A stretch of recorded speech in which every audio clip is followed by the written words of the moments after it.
Sergi Castillo és periodista, ha treballat en diversos mitjans de comunicació, en la premsa escrita i la televisió, s'ha especialitzat en periodisme d'investigació, és autor dels llibres Tierra de saqueo, La trama valenciana de Gürtel i Yonkis del dinero, les 10 grandes històries de la corrupció valenciana. Abans de tot, Sergi, bon dia, et donem les gràcies per haver accedit a la nostra proposta de fer un encontre virtual per parlar del teu darrer llibre, La batalla per la sanitat valenciana. És un llibre que hem editat així al Magnànim, dins la col·lecció Periodisme que dirigeix Guillermo López. Abans de tot, com portes aquest període de desescalada? Bé, doncs el porte suposa que com tots, en una lògica preocupació per la situació en la que estem, la situació de confinament i ara la desescalada amb el risc que suposa i també preocupació per la situació de tots els treballadors de la sanitat, del que han viscut.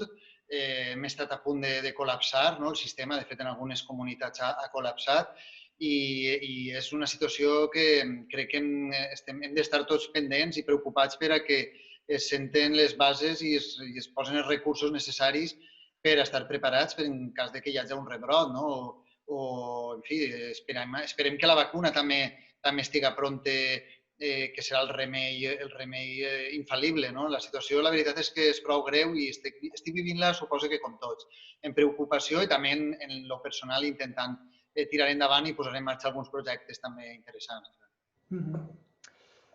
La batalla per la sanitat valenciana és el resultat d'un projecte teu que va guanyar la beca Josep Torrent de Periodisme d'investigació l'any 2018. És una iniciativa de la Unió de Periodistes Valencians i la institució Alfons el Magnànim. I què t'impulsava a presentar-lo? Bé, la veritat és que el tema del periodisme d'investigació està a baix mínims. La situació dels mitjans de comunicació abans de l'epidèmia i molt més greu ara després, però hi ha molt pocs equips de periodisme d'investigació, hi ha molt pocs recursos destinats a investigar i la iniciativa de la Unió de Periodistes és fabulosa. És incentivar a que puguem els periodistes deixar-se a banda d'altres activitats i dedicar-se durant 3 mesos a una activitat concreta, a investigar una qüestió.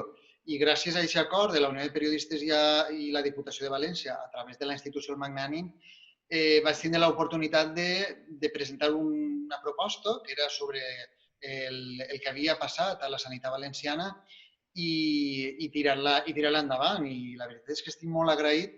Va ser un dels projectes seleccionats. Em consta que hi ha altres projectes també molt interessants. Alguns estan també portant-se a terme. I és d'agrair que els companys de la premsa valoren la teua feina i que després hi hagi una institució que puga donar-ho a la llum, com ha sigut el cas de la institució Alfons el Magnànim. I què trobaran les lectores i els lectors al teu llibre? La batalla per la sanitat valenciana és una crònica periodística on tinc un relat cronològic del que ha passat a la sanitat valenciana.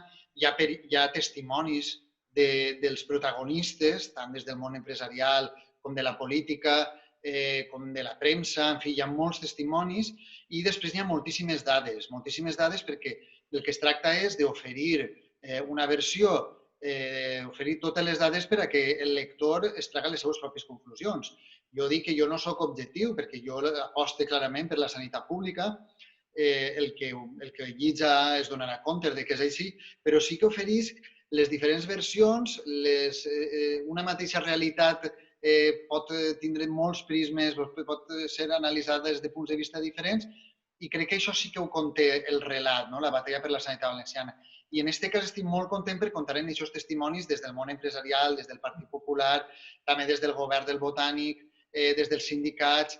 Crec que s'ha quedat un relat molt ric amb totes les versions i crec que està ben embastat per a que el lector tinga ganes de continuar avançant i averiguant coses i crec que en aquest sentit m'estic molt satisfet.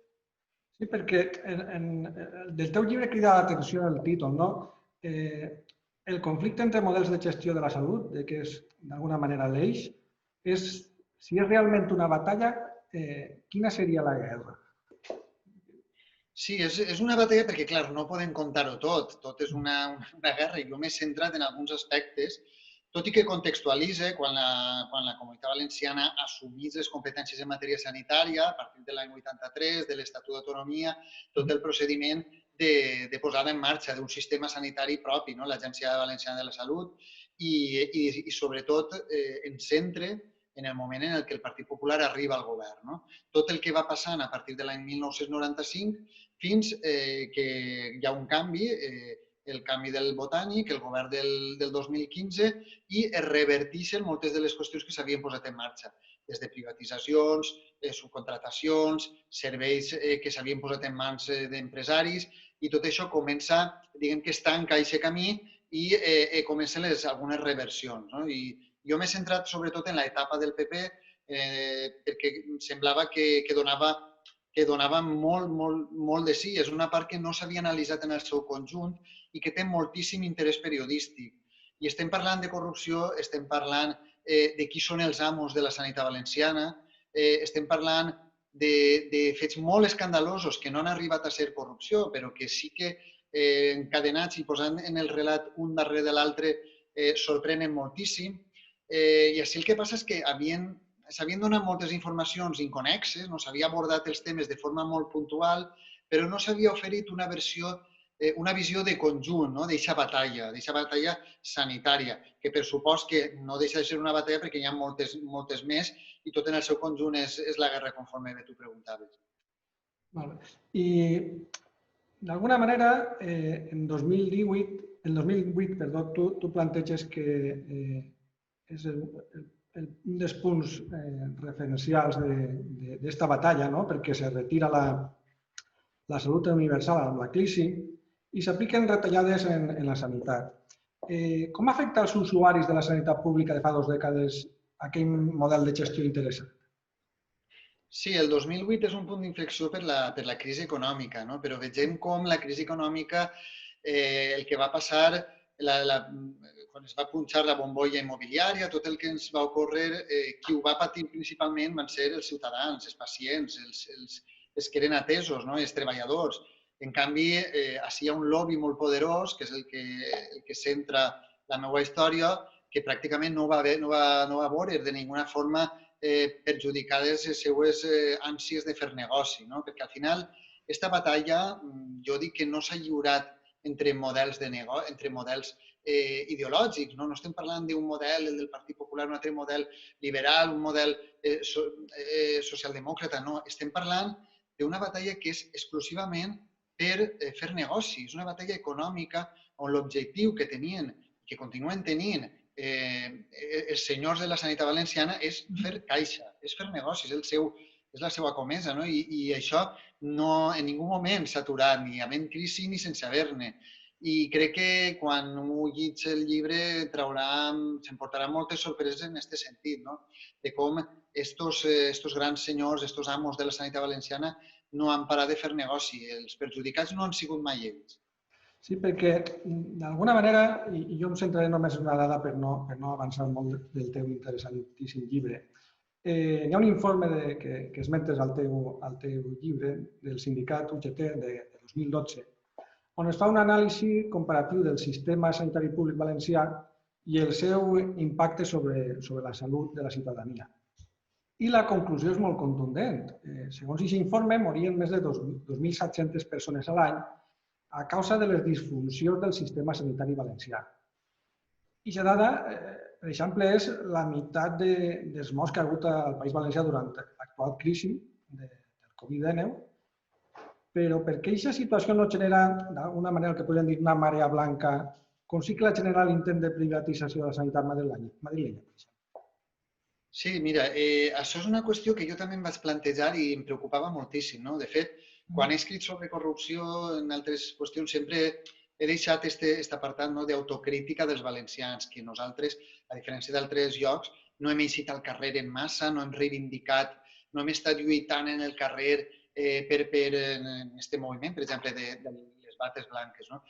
I per altre costat, em va obrir un poc la meva pregunta me la va contestar Marciano Sánchez Baile, el president de la Federació de Lluita per Serveis Públics de tota Espanya, quan ell em deia des de Madrid, que tenen la seu, que havíem aconseguit aquesta revolució, l'havíem aconseguida d'altra forma, que era mitjançant el sufragi a les eleccions del 2015. No?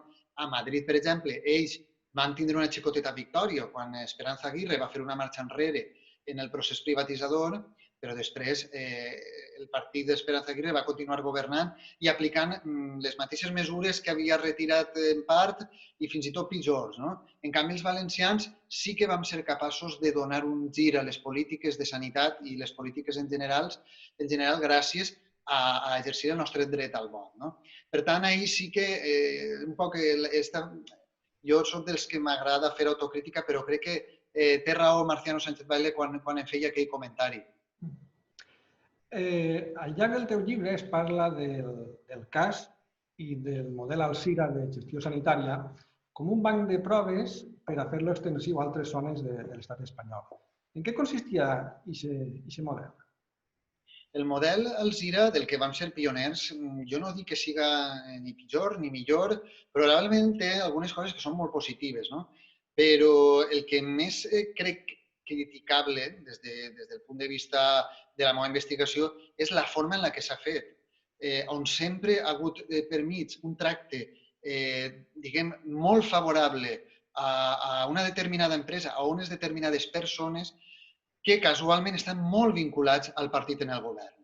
Em referisc a la família de Rosa, em referisc a alguns dels que han estat de supervisors, que havien de supervisar i controlar els pagaments que es feien des de la Generalitat a l'empresa, que al final acabaven en llistes del Partit Popular, acabaven sent alts càrrecs del Partit Popular.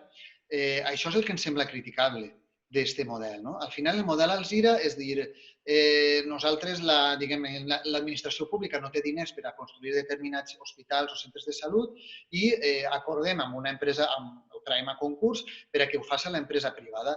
I la condició és que el que a mi m'havia de costar 100 euros per habitant, jo a l'empresa privada li pagaré 80 i en aquests diners ha d'oferir els servicis que jo li exigisc. Bé, este plantejament, dius, bueno, si és capaç de gestionar-ho així l'empresa privada, clar, la cara B és com ho fa, com aconsegueix fer una cosa tan barata. Normalment serà a canvi de donar menys serveis o de pagar pitjor als treballadors de la sanitat pública. I ahí estan les queixes i les denúncies dels sindicats de que al final aquests diners que es guanyaven per un costat era perquè estaven cobrant i estaven treballant en unes condicions molt més precàries. I ho diuen els propis sindicats. Crec que hi ha arguments a favor i en contra. El que passa és que així també, a banda de ser criticable el tracte a favor, és també criticable la política, diguem, de falta de transparència per part dels que han aplicat el model Alzira i de persecució en alguns casos a les veus crítiques. En lloc de facilitar el debat o de deixar que es parlara d'aquestes qüestions, moltes vegades s'ha perseguit el que no estava a favor d'aquest model, em referisc a periodistes, em referisc a associacions, a partits polítics, sindicats, que l'únic que feien era treure a la llum algunes qüestions que eren realment criticables o qüestionables del model Alzira. Un model que ha sigut imitat en molts altres llocs, moltes altres regions, i que, en fi, ja dic, que pot tindre qüestions positives, però que la forma en la que s'ha portat a terme en la Comunitat Valenciana és realment cridanera, és sorprenent i en alguns punts jo diria que està per fora de la legalitat. Sí, perquè al teu llibre apareixen algunes personalitats vinculades al món de la política que després han aparegut en casos de corrupció, com el cas Gürtel, el cas Taula. I quina connexió tenien entre els interessos de la gestió sanitària i d'aquests casos? Sí, mira, a mi una de les coses que em va sorprendre quan vaig estar estudiant els temes de corrupció era que tots els camins d'alguna forma passaven per la Conselleria de Sanitat. I què passava en la Conselleria de Sanitat per a que anaren ahir i confluïren tants interessos de diferents trames de corrupció, Gürtel, Overmarketing, Púnica, Castaula, Esblasco, tots d'alguna forma acabaven xuplant d'esta conselleria, no?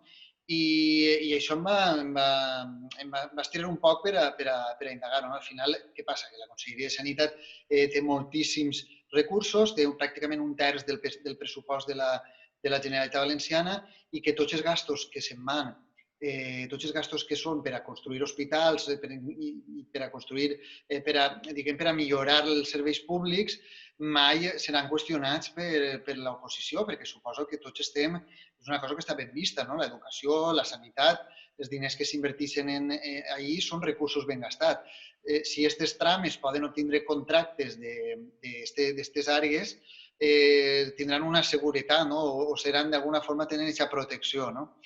Confluïen moltes coses i després jo també he trobat molts punts de connexió entre les diferents trames que t'he comentat i molts punts de connexió en el lobby, este grup d'empreses que s'han beneficiat de la sanitat valenciana i que van des del grup de Saus, Ribera Salut, el grup de Blasco, no? La família Blasco, les empreses, vinculacions també amb empreses com Enrique Ortiz, que és un dels que ha construït els hospitals, i són en alguns casos empreses que han estat condemnades ja per finançar irregularment el Partit Popular. No? D'alguna forma tot està unit i això crec que hi havia que posar-ho negre sobre blanc, perquè, com deia, hi havia informacions molt disperses i construir tota la història és el que faltava, unir tots aquests fils per a que el ciutadà tinguera la història completa. Has fet referència al principi de la teva intervenció que hi ha un punt d'inflexió en este procés, en aquesta batalla, en aquest procés interessat, no?, de mercantilització de la sanitat al cap de la fi, que és l'entrada del govern del Botànic i el seu compromís per revertir el dret a una sanitat universal, d'alguna manera també controlar la qualitat dels serveis i després també el fet d'una cosa que pareix que hauria de ser, que es considera que es fa sempre, i en aquest cas no era així, que era el compliment de les clàusules de contractes de concessió per part de les empreses que prestaven aquests serveis. I aquest procés de reversió com va ser? Bé, el procés de reversió ha sigut complicadíssim, no? I així jo crec que hi ha que destacar la mà de ferro en la que va portar tot això Carmen Montón, la primera consellera de Sanitat del Botànic, perquè si no hagués sigut per la seva tenacitat, molt probablement moltes decisions que va prendre per a la reversió no s'hagueren pres. De fet, una vegada a Setmanarella hem vist com hi ha hagut una suavització en algunes de les mesures o de la contundència amb la que les va prendre, no? Més ben dit. Hi ha pendent també reversió respecte a l'Hospital de la Marina. S'ha parlat també, i fins i tot es van donar un plaç per a la reversió de les ressonàncies magnètiques.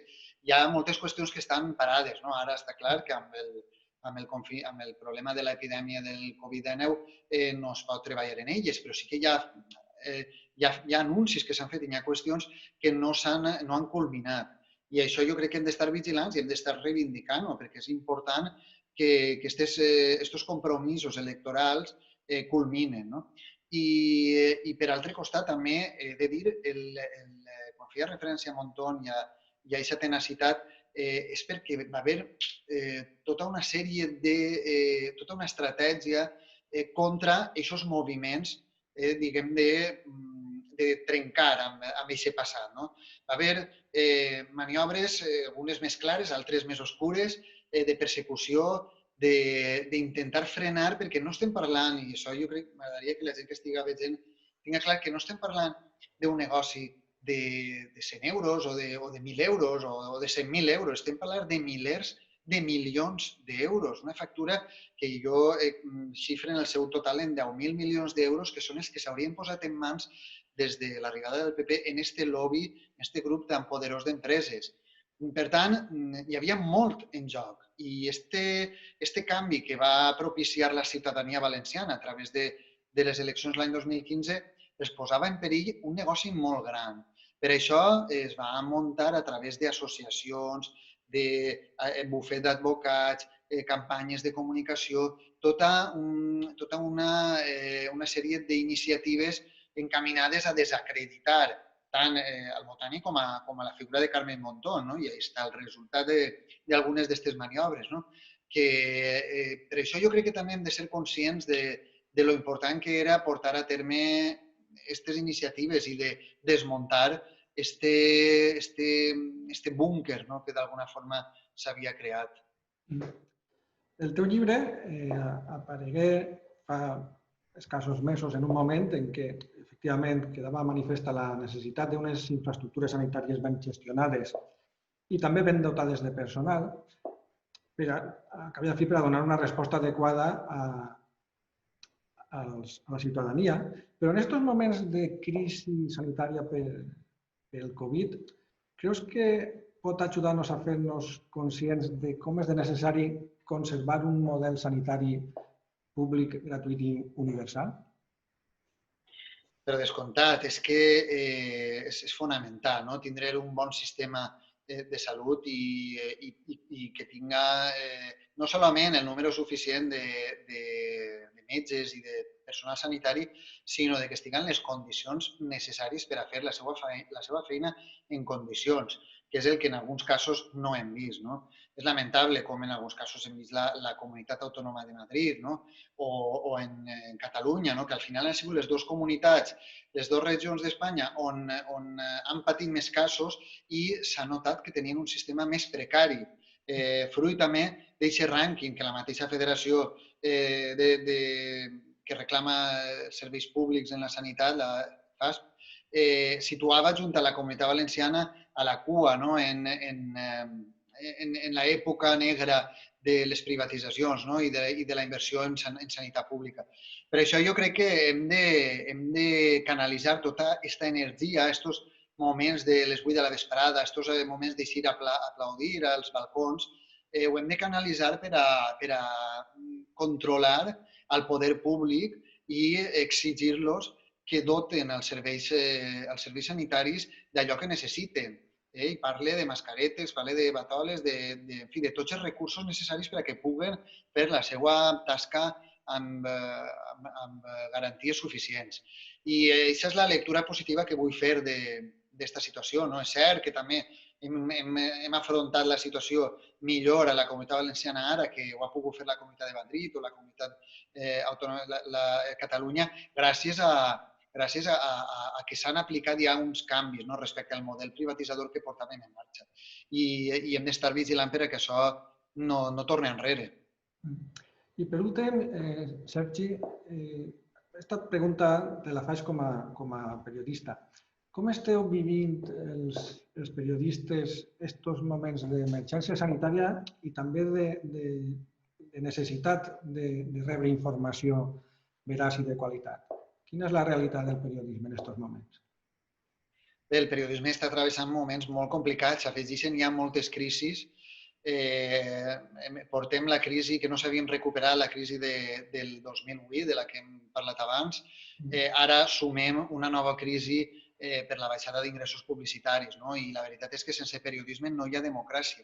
És fonamental poder tindre uns mitjans de comunicació lliures i independents que no estiguen finançats pel poder públic ni controlats per ningú. I ara està posant-se de relleu les dificultats per les que travessem, no? Com a la primera de canvi, la primera decisió d'alguns mitjans ha sigut desfer-se de personal, no? Desfer-se dels treballadors. En fi, és un moment realment crític i ahir, gràcies a la Unió de Periodistes Valencians i a la seva posició de reivindicació i de crítica, espero que estiguem tots junts treballant per a que no hi hagi més acomiadaments als mitjans de comunicació i per a que puguen els periodistes continuar exercint la seva tasca, que no és còmoda ni per al poder públic ni per a les empreses poderoses. I d'això es tracta, això és periodisme, contar el que els poderosos volen amagar.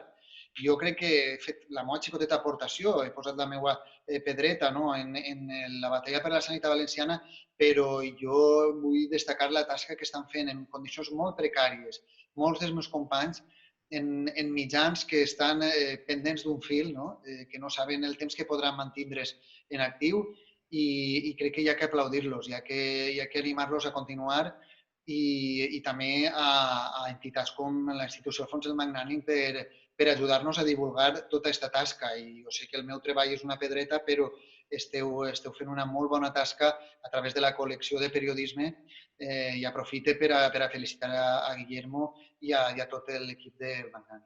Sí, doncs, moltes gràcies per haver acceptat la proposta de participar en aquest encontre virtual i enhorabona també a tu perquè sense el teu treball nosaltres no en tindríem tampoc.